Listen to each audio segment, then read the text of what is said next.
무소불위의 정부는 여러분의 자유를 제한하고 경제를 망치는 정부입니다. 정부가 해야 될 거는 딱 세 가지입니다. 따라서 여러분 제발 정부 보고 뭘 하라고 하지 마십시오. 국민 여러분한테 제가 질문 하나 하겠습니다. 여러분,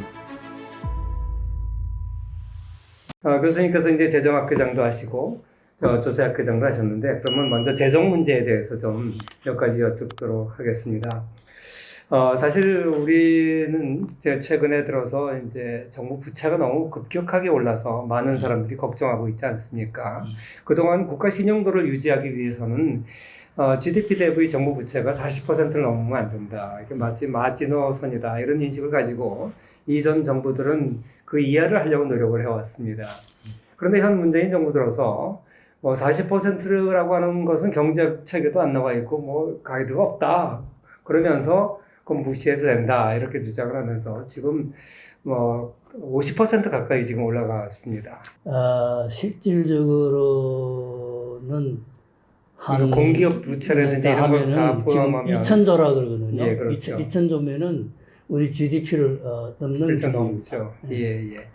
그래서 교수님께서 이제 한국 재정 40년사라는 책도 쓰셨고, 그래서 이 우리나라의 재정 정책에 대해서 또 정부 규모, 정부 규모 부채, 여기에 대해서 좀 말씀해 주시면 감사하겠습니다. 지금 사시는 분들은 큰 정부 속에서 자기 태어났거나 인생을 보냈기 때문에 이게 당연한 거로 생각하는 데인데, 우리 인류 전체를 놓고 보면은 지금 우리가 21세기 살고 있는데 19세기, 20세기 초반까지의 정부의 규모가 GDP의 10%였습니다. 로마 시대부터. 그게 이제 1960년대 20세기에 와서 그게 20%로 올라갑니다. 그리고 80년대 40%로 올라갑니다. 무슨 이야기 들고 싶으냐면, 로마 시대도 지금까지 국방도 있었고 교육도 다 있었어요. 그래서 그 시오노 나나미의 책에 이제 나오는 이야기입니다. 11조 이야기가 하느님한테 11조 바치고 국가에 11조 바치고 이런 식으로 된 겁니다. 이렇게 큰 정부가 된 것이 아주 예외적인 거지 이게 정상적인 게 아니라는 걸 우리 학자들도 사실은 모르고 지냅니다. 이 이야기를 제가 드리고, 그 다음에 이제 이 정부의 재정이라는 거는 이제 민간에 있는 돈을 정부가 끌어다가 사용을 하는 겁니다. 그러면 이제 우리한테 주어진 거는 이제 두 가지가 있습니다. 민간에서 정부로 돈이 가는 단계에 어떤 문제가 생기느냐. 두 가지 문제가 생깁니다. 하나는 이제 민간의 자원 이전함에 따라가지고 이전한 만큼 민간이 정부 세금을 안 걷어갔으면 자기가 마음대로 쓸 거 아닙니까? 근데 정부한테 주고 낭비가 없다고 다시 돌아오지만 돌아올 때는 내 의사하고는 관계없이 내한테 안겨주는 거예요. 내가 100% 내 재산과 서적을 쓸 때 하고, 이제 그 중에 30%를 내고 30%를 다시 내한테 오도록, 30%를 내고 난 다음에 나는 70%만 내 마음대로 쓰는 거, 30%는 내 마음대로 못 써. 자유가 70%, 30% 제한이 되는 거예요. 그렇죠. 사실 독일이나 어느 나라는 통일을 할 경우에 가장 많이 들어가는데 돈이 어디 들어가겠어요? 복지에 들어가는 거죠. 복지를 하면 건강보험하고 국민연금이 들어갑니다. 앞으로 이제 2,700만 원 북한 동포가 있는데, 이분들이 통일을 언제 될지 모르겠다면은 국민연금이 또 같아야 될 거 아닙니까? 건강보험 혜택이 또 같아야 될 거 아닙니까? 네. 근데 독일 통일 비용의 70%가 복지 비용입니다. 이거를 알고 지금 우리가 그거 채무 비율을 높이면 안 된다는 주장을 하고 싶고, 또 통일을 주장하시는 분들은 이 비용을 확실하게 설득을 시킨 다음에, 저도 통일을 좋아하죠. 그러나 이제 통일을 좋아하는 것하고 이제 또 어떻게 이 통일을 어떤 과정을 거쳐서 할 거냐 하는 거는 우리가 이런 문제들 잘 고려하면서 처리를 해야 된다는 말씀을 드리고 싶습니다. 일각에서는 아직도 한국이 이제 재정 지출이 부족하다. 그리고 우리나라 부채 많다 하지만 세계적으로 보면 많지 않다. 이런 주장을 하지 않습니까? 그런데 사실 이제 재정 지출을 하려면 세금을 걷어야지 할 거 아닙니까? 아까 말씀한 것 같이. 근데 사실 우리나라 세금이 과연 많으냐? 그래서 어떤 사람은 많다 그러고 어떤 사람은 뭐 적으니까 더 걷어야 된다고 말이 많습니다. 사실 최근에 한국이 이제 법인세를 올렸습니다. 세계는 지금 추세가 법인세를 낮춰오고 있는 추세인데요. 우리는 법인세를 높였고. 그런데 또 이제 국민의 반발을 두려워해서 부가가치세는 또 박정희 대통령 때 만들었는데 지금까지 10%로 동일합니다. 그래서 이렇게 그 세제 개혁에 대해서 여러 가지 이제 얘기가 나오고 있습니다. 그래서 만약에 정부가 더 쓰려면 더 걷어야 될 거 아닙니까? 그러니까 우리가 스웨덴 복지국가라는 얘기를 많이 하는데 그 북구 국가들은 국민적 합의가 돼 있는 것 같아요. 저 많이 쓰자. 그럼 많이 내라. 그래서 좋다. 우리 많이 낼 테니까 많이 쓰자. 이런 합의가 돼 있는 것 같은데 우리 한국은 쓰자는 데는 다 동의하면서 내자는 데는 별로 안 좋아해요. 그래서 어느 정권이든지 세금을 많이 걷으면 정권 유지 못한다 이런 얘기가 있는 것 같아요. 그래서 그 부자들한테만 세금 내라. 그래서 지금 우리나라 같은 경우에는 근로소득세 같은 거 안 내는 사람들이 한 50% 가까이 되고요. 그리고 이제 기업도 대기업에서 세금의 80%를 지금 부담하고 있고요. 그래서 이런 그 세금의 보편성이랄까, 형평성이랄까, 이게 참 쉽지 않은 문제인 것 같습니다. 그래서 뭐 그 세무학회 회장도 하셨으니까 우리나라 세금 정책에 대해서 좀 한 말씀 부탁드리겠습니다. 우선 제가 1981년도에 공부를 마치고 공부를 하고 교수를 하다가 이제 K다이에 한국개발연구원에 들어와서 벌써 만 40년이 넘었습니다. 근데 그동안에 제 전공인 재정 이 조사를 놓고 수없이 많은 글을 썼는데 세제가 이제 종합소득세 들어오고 부가세 들어온 이후로는 우리나라 세제 개혁을 한 일이 없습니다. 이 다른 나라에 특히 미국이나 이제 독일이나 영국을 보면은 모든 그 정치 지도자의 선거 이후에 취임 이후에 첫 과제를 항상 세제 개혁에 듭니다. 이 레이건이나 이런 보면은 여소야당에도 불구하고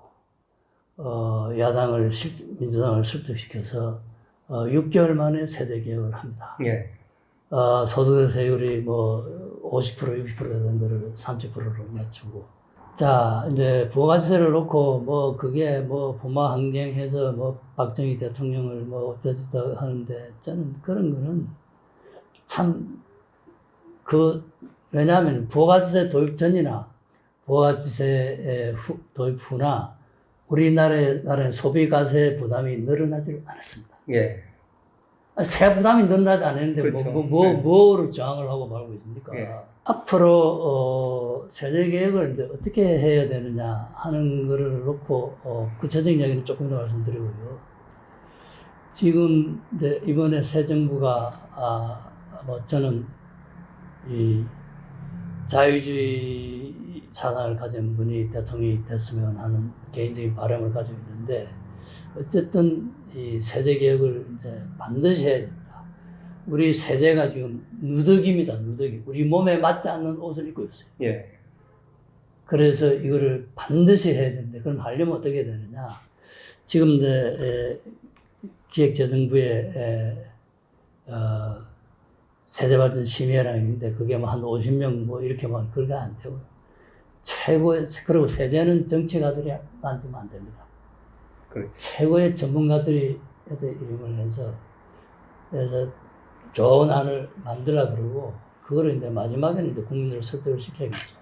우선 이제 아까 말씀드린 정부의 규모를 어느 정도 가져야 할 거냐 하는 거를 정해야 되고 그것하고 지금 세수하고 차이가 없으면 그대로 가면 이제 세수 정대 요인이 없더라도 똑같은 세수도 지금 같은 세제 구조를 바꿔가지고 징수를 해야 돼요. 지금같이 하면은 안 됩니다. 우리가 지금 소득세를 한 푼도 안 내는 사람이 근로소득자 중에서 지금 50%란 말이에요. 이게 지금 선진국의 경우는 다 80% 이상입니다. 20% 정도가 세금을 안 내는 겁니다. 근데 이게 30% 이 대상에 대해서 반드시 세 부담을 국민 계세주의를 갈 수 있도록 소득세를 잘 개편해야 되고, 그러면서 지금 뭐 이 소득 공개하는 거 그게 지금 15년 전에 100만 원인데 지금도 100만 원이거든요. 인플레가 예. 얼마나 됐습니까? 예. 이래 가지고 또 세금을 내는 사람은 안 내는 사람은 안 내지만 내는 사람은 또 엄청 자기 소득은 얼마 안 오르는데 자기 소득은 10% 오르는데 세금은 20%를 내는. 예.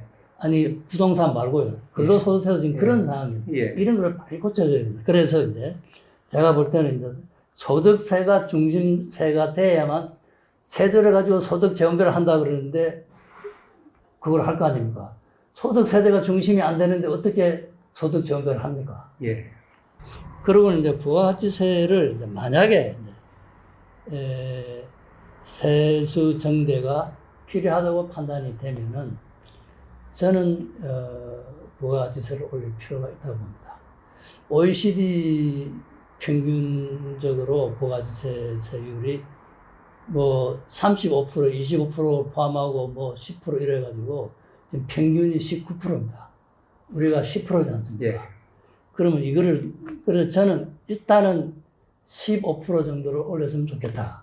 그러면 하루아침에 5% 올리는 게 아니고 매년 0.5%씩 올려가지고 10년 동안. 네, 10년 동안 올려가면은 그러면 국민은 전혀 부담을 안 될 거 아닙니까? 부담을 못 느낄 거 아닙니까? 올린다면은 그 방법은 한꺼번에 올리는 것이 아니고 예. 네, 연차적으로 이렇게 하면 좋지 않을까 그런 생각을 가지고 있습니다. 그러면 이제 뭐 한국의 그 현실적인 문제에 대해서 좀 대화를 좀 나눠봤으면 좋겠습니다.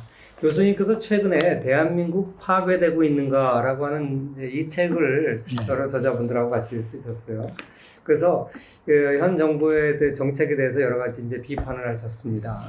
그래서 현 정부는 지금 처음에 이제 집권 초기에 최저임금을 급격하게 올리고 그리고 또 이제 소득주도 성장이다 이렇게 시작을 했습니다. 그런데 그 성과가 없으니까 이제 뭐 1년만 기다리면 나올 거다 그런데 성과가 없었습니다.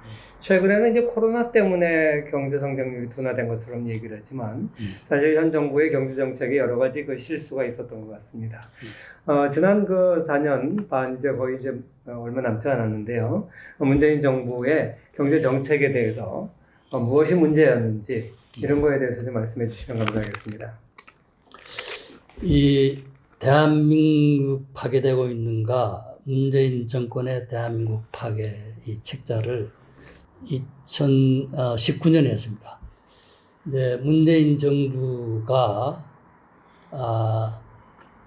참 기적적일 만큼 세계 자랑스러운 나라 이 대한민국의 구석구석을 전부를 파괴를 하는 겁니다. 그것도 이제 이 종북 주사파들이 이 김정은 세력에 동조를 하면서 뭐 안보, 뭐 국방, 외교, 뭐 모든 구석구석을 다 파괴를 하는 거가 제가 이 사회과학을 한 경제학을 한 학도로서 이건 아니다. 그러면 도대체 파괴하고 있는 실질적인 정확한 내용이 뭐냐. 그래가지고 제가 한 20여 명의 전문가들을 이제 도움을 받아가지고 각 분야별로 이 파괴 내용을 했습니다. 그래서 이제 사실은 우리 국민들이 지금 나라가 흔들리고 있는데 이게 뭐 코로나 때문에 그런 건 전혀 아니고 굉장히 뭐 인생사가 다 그렇지만 굉장히 복합적인 요인 때문에 이루어지고 있습니다.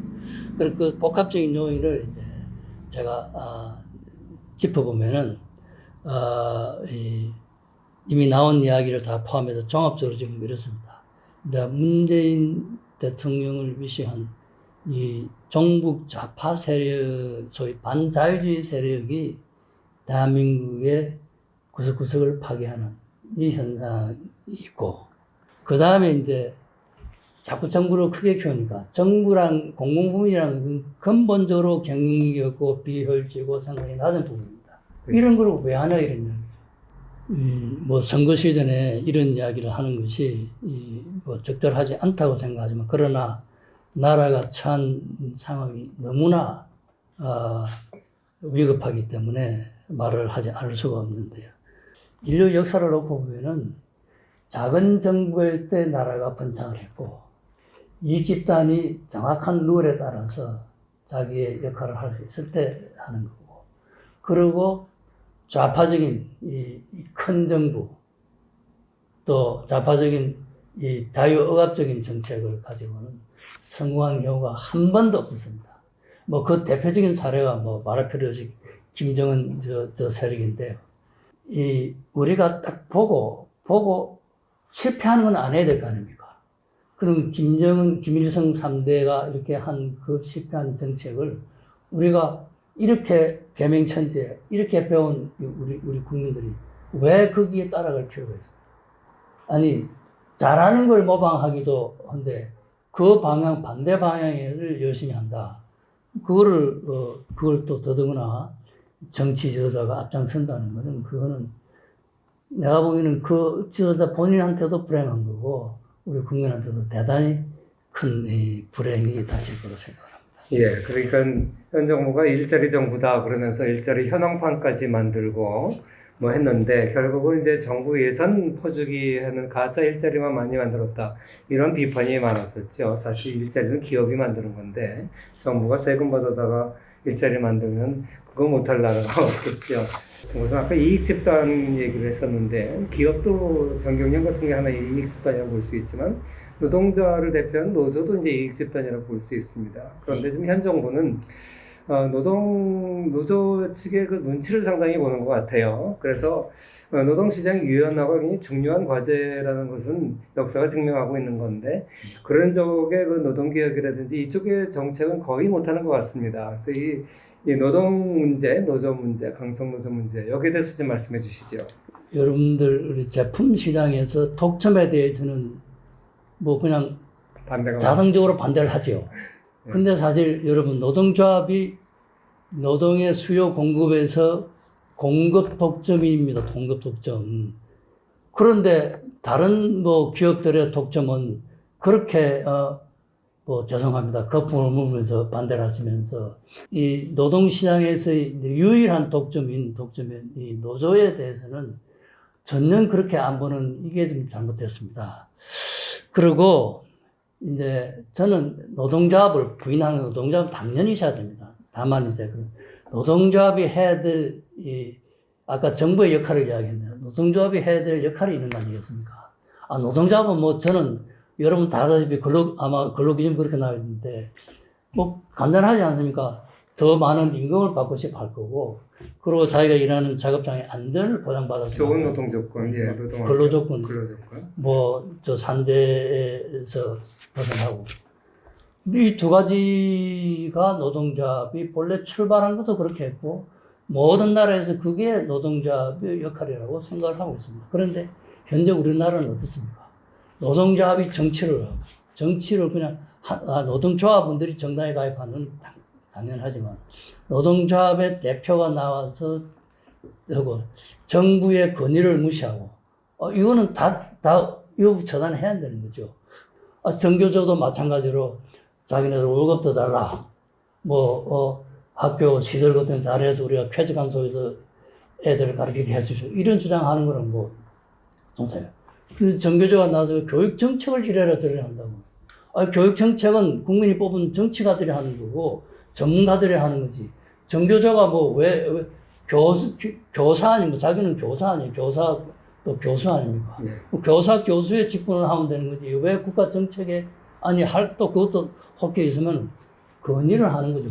건의는 개인으로 할 수 있는 거고 또 교수 중에 조직의 힘으로 압력을 넣고 그걸 가지고 이 거리의 교통을 마비시키고 이러는 거는 그거는요 이 노동조합을 허용하는 나라가 지구상에 어디 있습니까? 예.